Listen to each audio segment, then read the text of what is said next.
Hey, what's up, YouTube? This is Ken with Sir Walter Shipping, and I want to just have a quick video to kind of talk about something that it's really just common sense. It's not something that everyone doesn't already know, but just something to consider. When you open a business, right? Everyone knows there's really kind of three ways to do it. You can open it up and you pay an operator, right? And you can have an operating agreement, which is not set in stone. You can change this over time. But you get somebody effectively to run your business, and then you hire any subordinate employees that you would need, right? And they run the business for you, which frees you up, gives you the most amount of flexibility to run another location, open another location, marketing, gives you more time to bring more customers in, keep your day job, etc. Whatever it is that it is you do with your time when you're not at the business, it frees you up to do that, right? And so that's the most, I would say, ideal way to open up any business, but that also requires the highest hurdle in terms of initial capital that you would have to start your business. The second way is really just open up a business and just hire employees, right?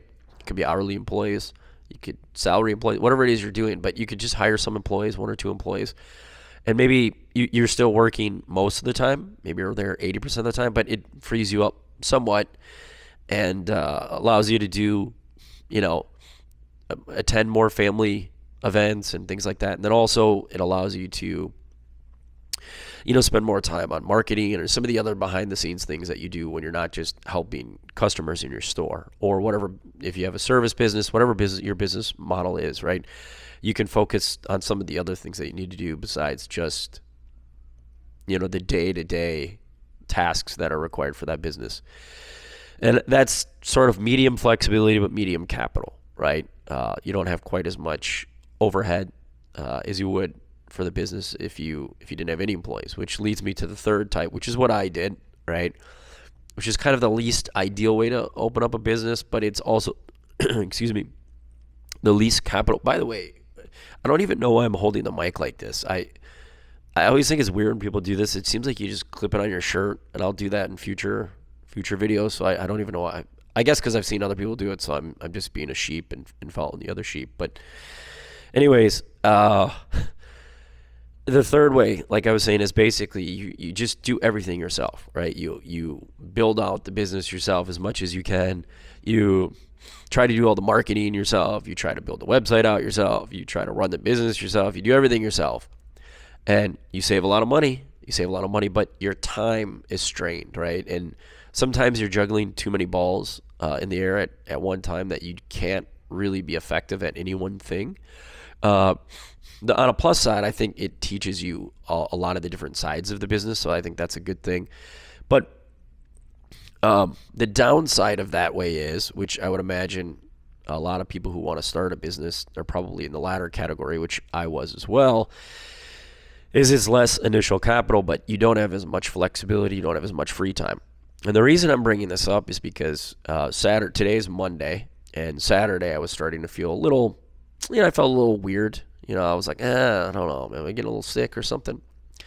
And then Sunday rolled around yesterday, and I was sweating and freezing all at the same time. You all know, you've been there. And then obviously today I woke up, which is why my voice sounds deeper, because I don't actually have this deep of a voice.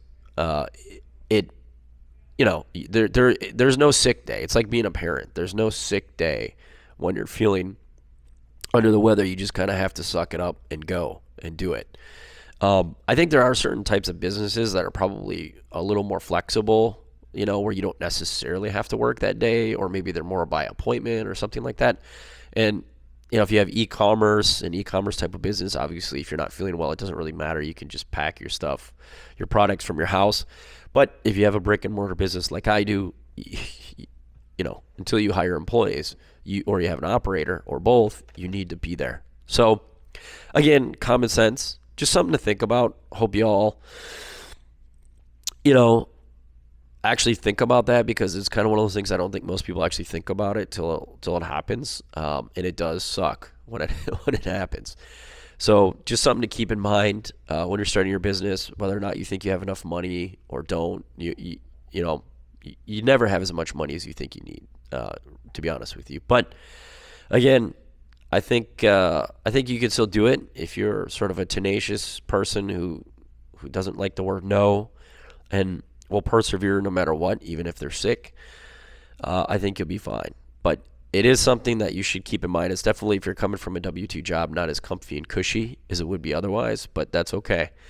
Hope everyone has a good day. God bless. Take care.